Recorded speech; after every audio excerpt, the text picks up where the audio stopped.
I am Tora Speech, also known as Tora Speech via Instagram. And as always, thank you so much for tuning in.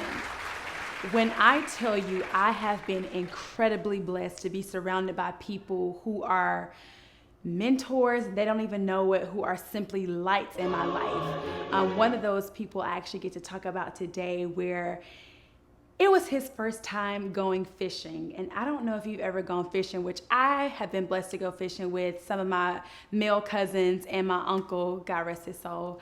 But this particular person, one of my close friends, was telling me about his first experience going fishing here recently, where they were out on this beautiful lake and he was surrounded by so many professional fishers where they would throw their rods in, they would feel a little pool and they would pull up their rods or pull their nets in, and they were catching all these beautiful big fish.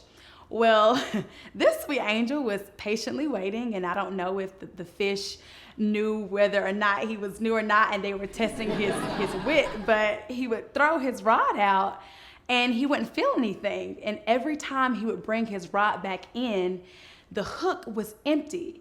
So what was happening was the fish were still grabbing onto the bait and taking it, but he was not pulling in fast enough because he was expecting this large, dramatic pull of the fish holding onto the bait.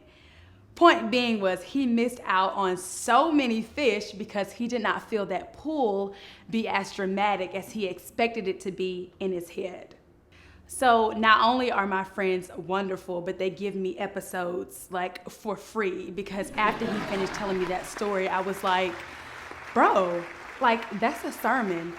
So many times in life, we think that our miracles are gonna come in these huge, big, dramatic presentations of a gift, when God is like, no, actually, I'm just gonna give you this small cloud, but I promise you it's gonna rain down the biggest storm that you need, and it's gonna be enough to fuel every single dream, every single aspiration. It's gonna be just enough to get you through this season, to further elevate you to the calling I have over your life.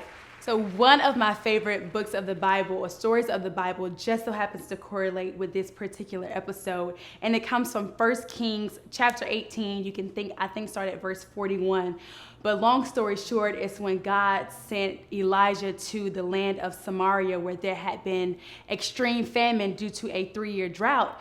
And he sent Elijah with this message that the rain was coming, that the Lord was sending rain. And obviously these people are sitting here dying, they're losing their families and essentially losing their minds because they've been in this drought for so long, and they're completely desperate and hungry. And God has sent this one man to share this message of the drought coming, or the rain coming to end the drought. So that when King Ahab and the rest of them looked up, they saw this small cloud the size of a man's hand. And they thought it was a complete joke. It's just like, how do you expect this small cloud to produce enough rain and water to fuel this entire land?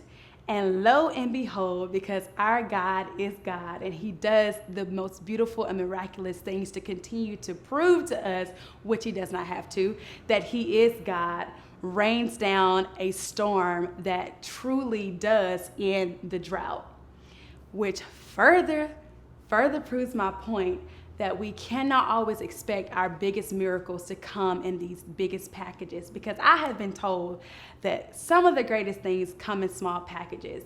So I just want to encourage you, it's okay to have expectations, but I want you to remain open-minded and understand that God works in mysterious ways, and his ways and plans are always greater than ours. So you can have expectations, you can have this beautiful vision for your life, but understand that all of your miracles and all of your blessings aren't going to necessarily come in the package that you dream up of it looking like.